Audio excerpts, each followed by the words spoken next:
Hola a todos, mi nombre es Ana Mariel Sturlesi y les doy la bienvenida a otra narración de Relatos, Historias de Crímenes. La predominante población latina de un pequeño distrito de San Diego es sacudida tras los momentos de terror vividos durante lo que algunos consideran es el factor catalizador para los próximos tiroteos en masa que ocurrirían en el país. Un relato que concluye con la puesta en duda del accionar de la policía local, que parecía confundida. Esta es la historia del tiroteo de McDonald's. San Isidro, un pequeño distrito de la ciudad de San Diego, en el extremo sur de California, se encuentra al norte del borde entre México y Estados Unidos, y es conocido como la Puerta a las Américas. Con una importante población latina del 93%, San Isidro se encuentra entre los puertos de entrada más concurridos del mundo, al atraer turistas de muchos países. En 1984, San Isidro contaba con una población de apenas 13,000 habitantes, y entre estos habitantes se encontraba James Huberty, junto a su familia. Huberty nació en Canton, Ohio, y era el menor de 2 hermanos. Su infancia estuvo llena de momentos turbulentos, iniciando cuando se contagió de polio a los 3 años, lo que le causó un leve cojeo por el resto de su vida. Posteriormente, ocurrió lo que su padre describió como un momento emocionalmente devastador para Huberty. Su madre los abandonó, debido a que no quiso mudarse a la nueva propiedad que su esposo había comprado para la familia. Huberty fue descrito como un niño poco acogedor y arisco, con pocos amigos, cuyo pasatiempo principal era la práctica incesante de tiro al blanco. Este interés por las armas de fuego se cree nace por su constante exposición a las pistolas gracias a su padre, que todos los días al llegar a casa disparaba de 10 a 12 tiros al aire para avisar su llegada. Debido a que cojeaba, las creencias religiosas extremas de su familia y su desinterés por socializar, era constantemente el blanco de acoso por compañeros de la escuela. Para 1974, Huberty ya era esposo, padre de familia con 2 hijas y se había graduado de un instituto de ciencia mortuaria con licencias para embalsamar. La familia parecía poder darse lujos al inicio, cuando decidió dejar de lado su profesión en una funeraria y pasó a trabajar como soldador, en un empleo que le garantizaba un buen sustento monetario. De hecho, la familia se pudo hacer con una casa de 3 pisos en un barrio afluente de Ohio, gracias a este nuevo empleo. Pero, a pesar de que parecía que todo en la familia corría con facilidad y que Huberty había podido dejar de lado su tormentosa infancia, el hombre tenía un récord de violencia doméstica, tanto contra su esposa como contra sus hijas. Con frecuencia abofeteaba a sus hijas, les ponía cuchillos en la garganta y golpeaba a su esposa. Las mujeres tenían que vivir la vida con cuidado y preocupadas de no hacer enojar a Huberty. Su esposa pensó que su marido estaba demasiado estresado, porque parecía sufrir de ansiedad, paranoia y decía que podía escuchar voces en su cabeza, por lo que le aconsejó que se pusiera en contacto con un terapeuta que pudiera ayudarle a apaciguar las cosas, pero él se negó. Huberty, un teórico de la conspiración y autoproclamado superviviente, creía que una escalada de la Guerra Fría era inevitable y que el presidente Jimmy Carter y más tarde Ronald Reagan y el gobierno de los Estados Unidos estaban conspirando contra él. Convencido de un inminente aumento de la agresión soviética, Huberty creía que se acercaba rápidamente un colapso de la sociedad, tal vez a través del colapso económico o una guerra nuclear. Se comprometió a prepararse para sobrevivir a este colapso percibido y abasteció su casa con amplias reservas de alimentos no perecederos y numerosas armas que tenía la intención de utilizar para defender su hogar durante lo que creía que era el apocalipsis venidero. El mundo de Hubert se desmoronó aún más cuando quedó desempleado después del cierre de las empresas para las que trabajaba. La incapacidad de mantener a su familia causó una confusión mayor en su cabeza, llegando incluso a decir que se suicidaría después de matar a su familia. Pero, a pesar de su aversión por los inmigrantes, decidió trasladar a su familia a Tijuana, México, ya que creía que la familia le iría mejor allí con el dinero que les quedaba. La esposa y las hijas de Huberty abrazaron su nuevo entorno y se hicieron amigables con sus vecinos, aunque el hombre, que hablaba poco español, se mostró hosco y taciturno, y rápidamente se arrepintió de su decisión de mudarse con la familia y decidió regresar a Estados Unidos, y fue entonces cuando llegaron a San Isidro. A mediados de julio de 1984, Huberty hizo un llamado telefónico a la Clínica de Salud Mental de San Diego, tras decirle a su esposa que creía que su salud mental estaba decayendo. La recepcionista recibió su información de contacto y le informó al hombre que en unas horas alguien se pondría en contacto con él para atenderlo. Lo perjudicial de esta llamada recae en que la recepcionista, al notar que Huberty parecía bastante tranquilo, al colgar calificó la llamada como no crítico, causando que el caso fuera pasado al grupo de asistencia que se daría dentro de 48 horas. Según su esposa, el hombre permaneció sentado en silencio junto al teléfono durante varias horas, esperando que le devolvieran la llamada, antes de salir abruptamente de la casa familiar y dirigirse a un destino desconocido en su motocicleta. Aproximadamente una hora después, Huberty regresó a casa contento. Después de cenar, Huberty, su esposa y sus dos hijas fueron en bicicleta a un parque cercano y pasaron una agradable velada que continuó hasta el día siguiente, miércoles 18 de julio, hasta que, camino al zoológico, Huberty le dijo a su esposa que creía que su vida había terminado, pero su siguiente comentario fue realmente escalofriante. Bueno, la sociedad tuvo su oportunidad, refiriéndose a que él había hecho un intento por mejorar, pero la clínica de salud mental no le devolvió la llamada telefónica el día anterior. Después del zoológico, la familia almorzó en un McDonald's de otro barrio y regresó a casa.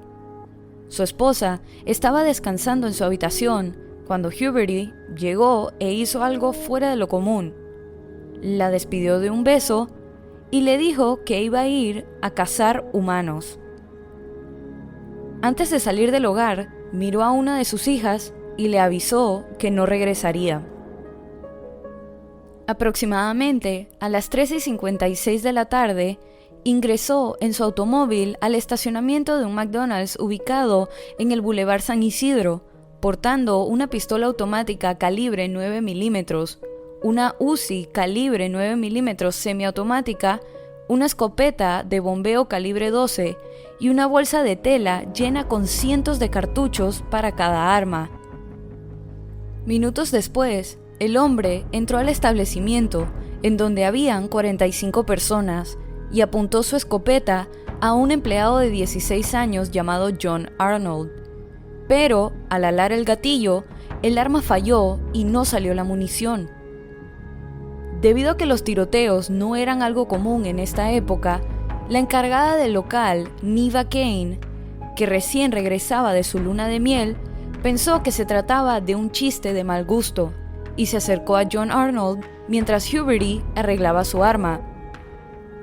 Una vez arreglada el arma, el tirador disparó una bala al techo para asegurarse y procedió a apuntarla a Neva y le disparó al ojo izquierdo.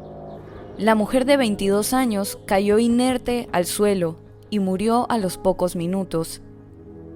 Inmediatamente después de matar a Neva, La siguiente víctima fue John, que fue herido en el pecho y brazo.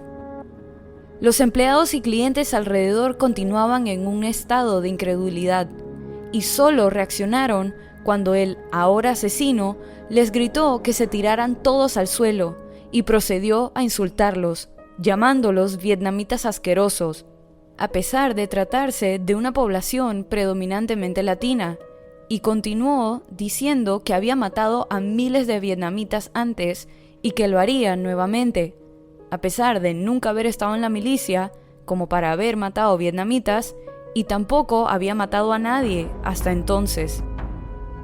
Al escuchar las declaraciones profanas de Huberty y ver que Neva y John les habían disparado, un cliente llamado Víctor Rivera trató de persuadir a Huberty de que no disparara a nadie más.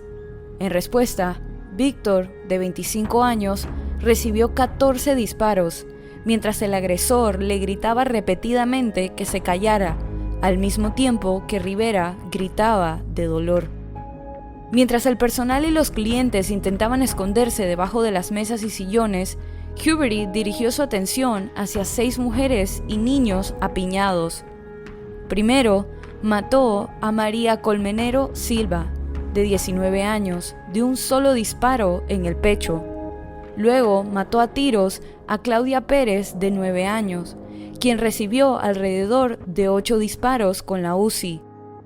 Luego hirió una vez a Imelda, la hermana de Claudia de 15 años, en la mano antes de volverse hacia Aurora Peña, que tenía 11. Aurora inicialmente solo había sido golpeada en la pierna gracias a su tía Jackie Reyes de 18 años, quien la protegió valientemente. Jackie fue asesinada tras recibir 48 disparos. Su cuerpo estaba tan desfigurado que el vestido que compraron para su funeral no pudo usarse debido a que quedaba muy poco de su cuerpo. Debido al caos y los ruidos extremadamente fuertes, Carlos, el hijo de 8 meses de Jackie, se sentó llorando junto a su cuerpo, lo que alertó al tirador, quien rápidamente lo mató de un solo disparo en la espalda. Luego, Huberty disparó y mató a un hombre de 62 años llamado Lawrence Berluis, quien se retiraba ese día después de 40 años manejando camiones, antes de atacar a una familia sentada cerca del área de juegos del restaurante, que había tratado de proteger a su hijo y a su amigo debajo de las mesas con sus cuerpos.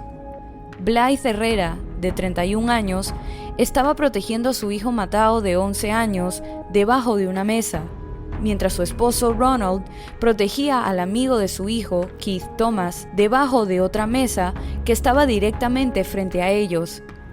Mientras Ronald yacía frente a Keith, le aconsejó al niño que no se moviera, pero el niño de 12 años, aunque no de gravedad, de todas formas fue herido en el hombro, brazo, muñeca y codo izquierdo.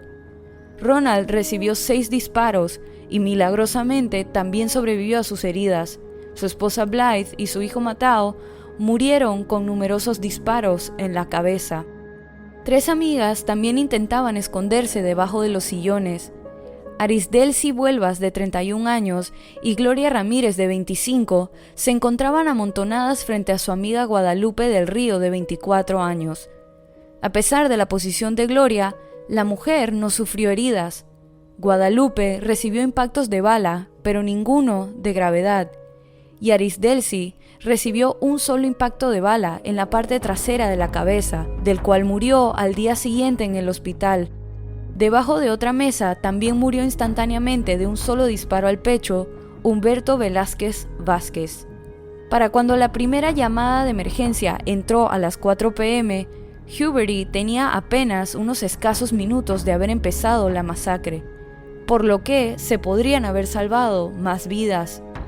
Pero el despachador erróneamente envió a los policías a un McDonald's diferente, haciendo que se perdiera valioso tiempo para sellar la escena y prevenir que llegaran más personas, y las únicas advertencias a los civiles que se conducían hacia el restaurante las daban personas que se habían amontonado afuera de la sucursal.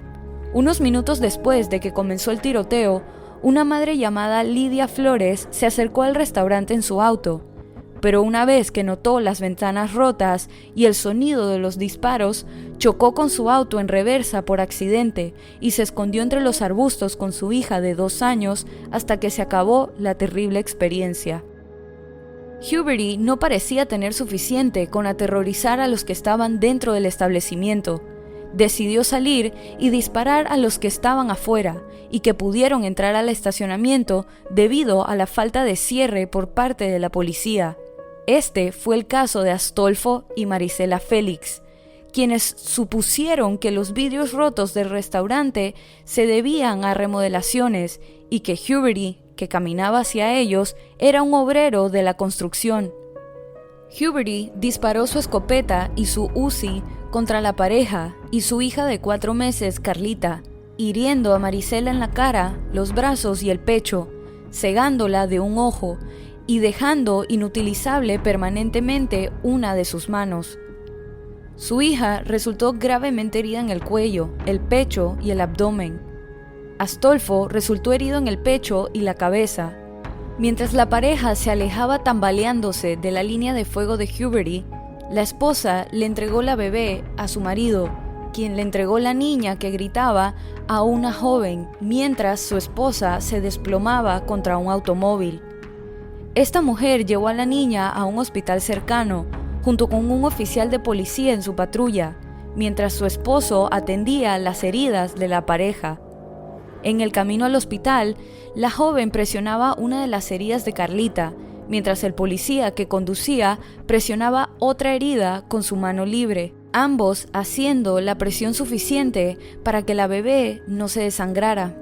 Estas diferentes acciones fueron cruciales para que toda la familia sobreviviera, afortunadamente.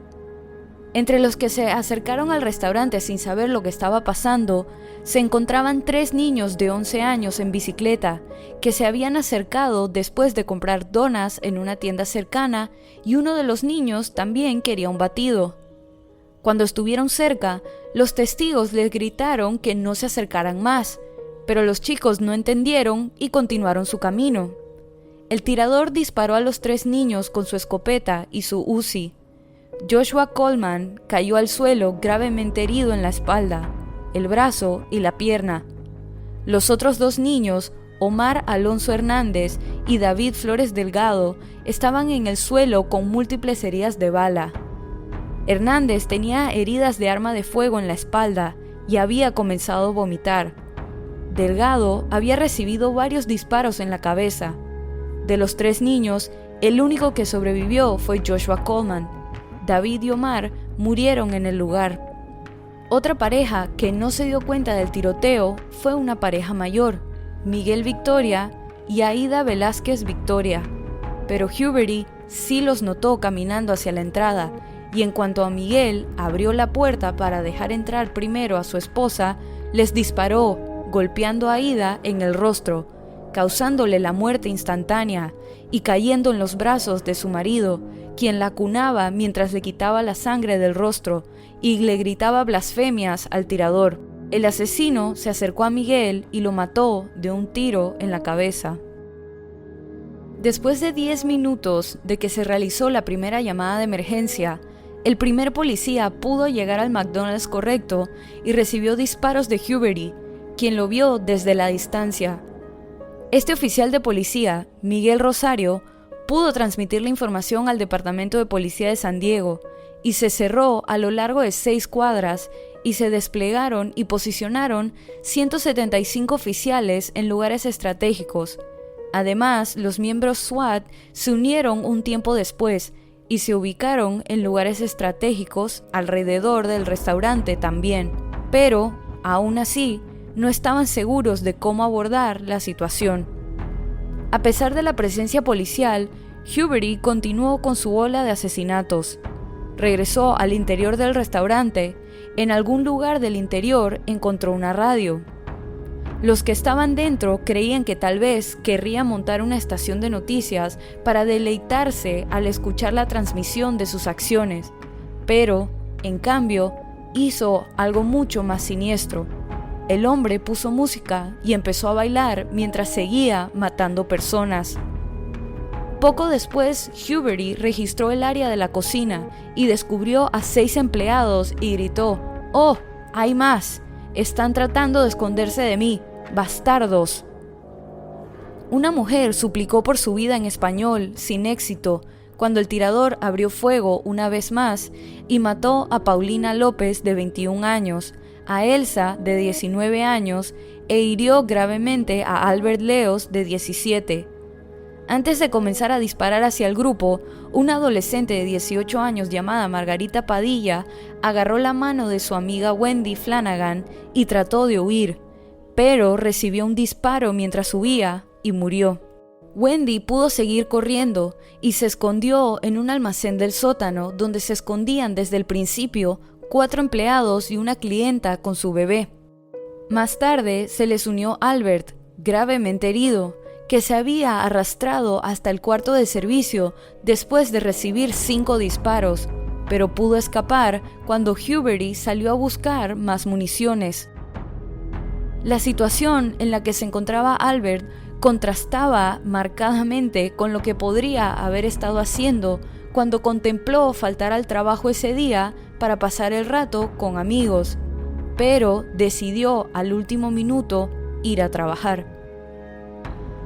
Mientras buscaba municiones afuera, Huberty escuchó un camión de bomberos que se acercaba y le disparó, acribillando el costado del vehículo, causando que un ocupante resultara levemente herido.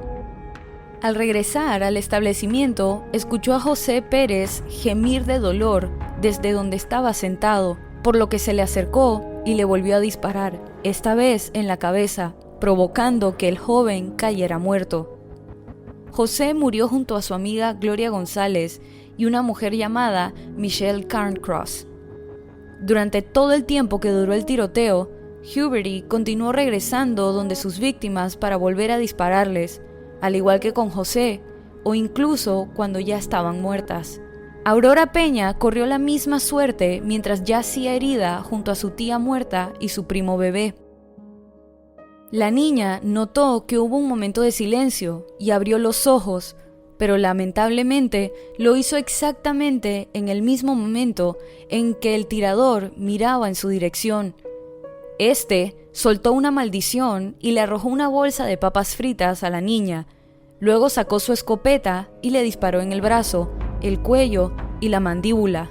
Milagrosamente, Aurora sobrevivió a sus heridas, después de permanecer en el hospital durante más tiempo que todos los demás heridos.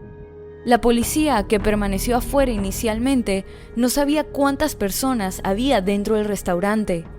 Además, como la mayoría de las ventanas del restaurante habían sido destrozadas por los disparos, los reflejos de los fragmentos de vidrio representaron una dificultad adicional para que la policía pudiera concentrarse en el interior del restaurante. Las ventanas estaban tintadas y revestidas con laminado, así que no solo era difícil ver el interior del restaurante debido al tinte, que le permitía a Huberty tener una vista clara del exterior, sino que también dificultaba que los que estaban afuera pudieran ver claramente el interior, especialmente una vez que se había puesto el sol de las 5 de la tarde. Una vez que las ventanas recibieron disparos y se hicieron añicos, el laminado las mantuvo en su lugar, provocando un efecto de telaraña en el vidrio, creando una vista aún más obstructiva. Inicialmente, a la policía le preocupaba que el pistolero o los pistoleros pudieran tener rehenes. Esto era a pesar de que un individuo que había escapado del restaurante le informó a la policía que había un solo pistolero presente en el local y que no retenía rehenes, y además disparaba a cualquier persona que encontraba. El tiroteo había durado más de 1 hora, y los que estaban dentro se preguntaban desesperadamente cuándo llegaría la policía. Pero, más de 1 hora después de que se realizó la primera llamada de emergencia, la policía recibió el visto bueno para matar al tirador si obtenían una vista clara. A las 5:17 p.m., Huberty caminó desde el mostrador de servicio hacia la puerta cerca de una ventana que le dio a Charles Foster, un francotirador de la SWAT, una vista clara de su torso desde el cuello para abajo. El francotirador estaba posicionado en el techo de una oficina de correos que estaba al lado del McDonald's. Foster disparó una sola bala que alcanzó al asesino en el pecho. Le cortó la aorta justo debajo del corazón y le salió por la columna, matándolo casi instantáneamente. Esta fue una de las únicas 5 balas que la policía disparó ese día. Las otras 4 fueron disparadas a la misma vez que la de Foster, pero no dieron con el objetivo. Inmediatamente después de dispararle a Huberty, Foster notificó a los demás oficiales que habían respondido que había matado al perpetrador y que su atención permanecía en el sospechoso inmóvil. Sin embargo, como se habían disparado tantas balas con diferentes armas de fuego dentro del restaurante, la policía no estaba completamente segura de que el único autor hubiera fallecido. Al entrar al restaurante aproximadamente 1 minuto después, un sargento de la policía apuntó con su arma a Huberty mientras notaba los movimientos de una niña herida. Cuando se le preguntó si el hombre fallecido era el sospechoso, la niña asintió con la cabeza. Todo el incidente duró 77 minutos, tiempo durante el cual Huberty disparó un mínimo de 257 rondas de munición, matando a 21 personas e hiriendo a otras 19. Solo 10 personas dentro del restaurante resultaron ilesas, 6 de las cuales se habían escondido dentro del cuarto de servicio del sótano. De las víctimas mortales, 13 murieron por heridas de bala en la cabeza, 7 por disparos en el pecho y una víctima, Carlos Reyes de 8 meses, por un solo disparo de la 9 milímetros en la espalda. Aunque todo había terminado, nada podía preparar a los agentes para lo que presenciaron en el interior. Había cuerpos y charcos de sangre por todas partes. Varios agentes de policía que acudieron al lugar de la masacre sufrieron síntomas como falta de sueño, pérdida de memoria y culpa en los meses posteriores al incidente. Un estudio encargado por el Instituto Nacional de Salud Mental y realizado por el psicólogo jefe del Departamento de Policía de San Diego en 1985 concluyó que varios agentes sufrieron de trastorno de estrés postraumático como resultado del incidente. Una vez que los heridos fueron trasladados a ambulancias y enviados a hospitales, los informes iniciales emitidos por el Departamento de Policía después de la masacre indicaron que Huberty había disparado a todos los heridos o muertos dentro del restaurante en los primeros minutos después de haber entrado por primera vez al lugar, lo que sugiere que, incluso si hubieran llegado a tiempo, no habrían podido hacer mucho, ya que la mayoría de las víctimas fueron asesinadas al inicio. Esta afirmación fue fuertemente cuestionada por los supervivientes, quienes afirmaron que Huberty había disparado tanto a personas heridas como a personas ilesas más de 40 minutos después de haber abierto fuego por primera vez. Las familias no podían creer la declaración de la policía, quienes dijeron que creían que este incidente fue un robo que salió mal y que el supuesto ladrón estaba disparando a la policía y no a las personas que estaban adentro, a pesar de que había cadáveres tirados afuera, incluidos los de 2 niños de 11 años. Otro punto de tensión con las familias y la policía radicó en el hecho de que, si la policía hubiera actuado más rápido, aquellos que habían resultado heridos al principio del tiroteo podrían haberse salvado. Las familias de los heridos o asesinados hasta el día de hoy enfatizan firmemente que esperar 77 minutos para intervenir y ayudar fue un fracaso sin medida. El jefe de la policía afirmó que cualquier sugerencia de que la policía debería haber irrumpido en el restaurante era ridícula, y añadió que los agentes no habían podido obtener una visión clara del pistolero debido al estado de las ventanas. También enfatizó que el retraso de 8 minutos entre la aprobación de la instrucción que autorizaba a todo el personal a matar a Huberty y el momento de su muerte no influyó en el número final de muertos, y afirmó además que creía que la operación se había manejado correctamente. A raíz del tiroteo, McDonald's suspendió temporalmente todos los anuncios de radio y televisión en los días posteriores al tiroteo. En un acto de solidaridad, la cadena de comida rápida Burger King también suspendió temporalmente toda forma de publicidad. 2 días después del tiroteo, el restaurante había sido reformado y renovado. Con la esperanza de volver a abrir sus puertas, la apertura fue recibida con disgusto por parte del público. Luego de discusiones entre líderes comunitarios y ejecutivos de McDonald's, se llegó a una decisión, y esta fue que el restaurante no volvería a abrir, y fue demolido 2 meses después.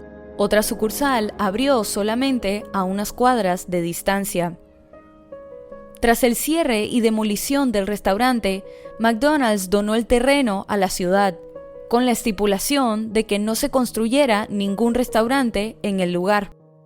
También hicieron una donación de $1 millón a un fondo de supervivientes, y la viuda del fundador de McDonald's añadió una donación personal de $100,000 para ayudar con los costos de entierros, ayuda financiera para los familiares de los fallecidos y asesoramiento para los sobrevivientes.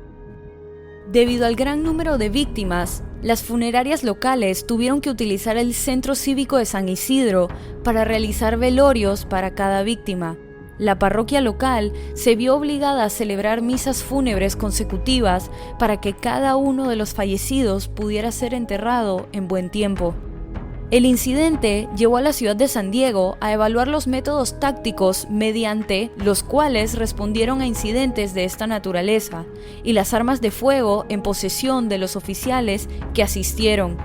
El Departamento de Policía aumentó la capacitación de unidades especiales y compró armas de fuego más poderosas para equipar mejor a las fuerzas del orden para responder a escenarios de esta magnitud. Cuando se preguntó a la policía sobre los motivos reales detrás del tiroteo, el departamento se negó a decir que fue por motivos raciales y en cambio dijo que Huberty simplemente odiaba a todo el mundo. El día después de las muertes, la policía visitó al padre del tirador en su casa, quien les contó sobre su infancia y su origen religioso.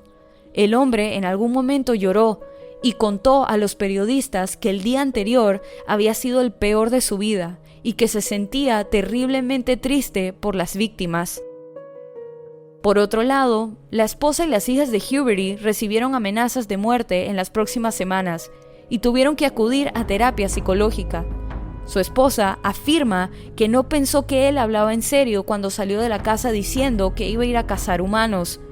Su hija, que lo vio salir de casa, dijo años después que si pudiera retroceder el tiempo, habría matado a su padre para evitar que la tragedia ocurriera. La esposa de Huberty presentó una demanda contra McDonald's y uno de los antiguos empleadores de su esposo. Esta demanda civil, que buscaba $5 millones por daños y perjuicios, afirmaba que la ola de asesinatos de su marido había sido provocada por una combinación de una dieta deficiente debido al glutamato monosódico presente en la comida de McDonald's que él consumía con regularidad y el hecho de que su esposo trabajó con metales altamente venenosos sin la protección adecuada durante muchos años. Pero la demanda fue desestimada. Varios familiares de los asesinados, junto con sobrevivientes, presentaron demandas contra McDonald's y el Departamento de Policía de San Diego, pero todos fueron desestimados. Después de una apelación, el fallo fue que McDonald's o cualquier otro negocio no tiene el deber de proteger a los clientes de un asesinato imprevisible por parte de un loco asesino. Y las medidas de seguridad implementadas que suelen utilizar los restaurantes para disuadir a los delincuentes, como guardias y circuitos cerrados de cámaras de seguridad, no habrían podido disuadir al perpetrador, ya que a este no le importaba ni siquiera su propia supervivencia. Además, el Departamento de Policía de San Diego también fue exonerado de cualquier culpabilidad o negligencia, desestimando, una vez más, las demandas. Durante más de 4 años se consideraron planes alternativos para convertir el sitio en un parque conmemorativo o un santuario para los fallecidos.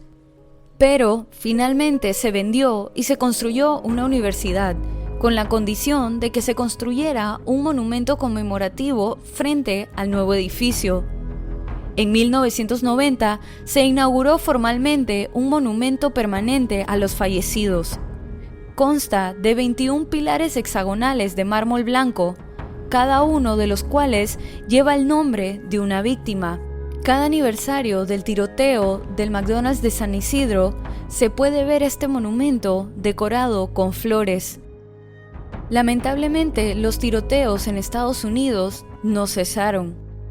En ese momento, este fue considerado el peor tiroteo masivo en la historia moderna de los Estados Unidos. Hoy en día es el 8º, y trágica y siniestramente, este tiroteo comparte similitudes con el 9º tiroteo masivo más mortífero en la historia de los Estados Unidos. Este 9º es el tiroteo en la escuela primaria Robb en Uvalde, Texas. Sus similitudes no solo radican en el hecho de que la mayoría de las víctimas eran latinas, sino también en el hecho de que en ese caso la policía tampoco tomó medidas después de exactamente 77 minutos.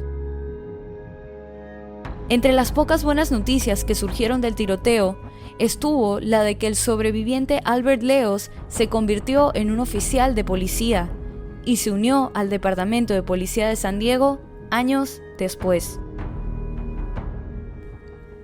Y así culmina este episodio de Relatos, Historias de Crímenes.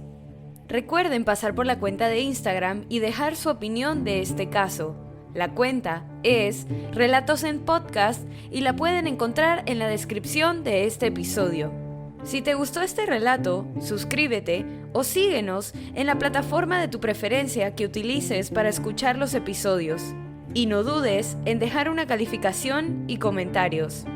Mi nombre es Ana Mariel Sturlesi y muchas gracias por acompañarme en esta narración nuevamente y bienvenido si es tu primera. Nos vemos la otra semana para otra narración de Relatos, Historias de Crímenes.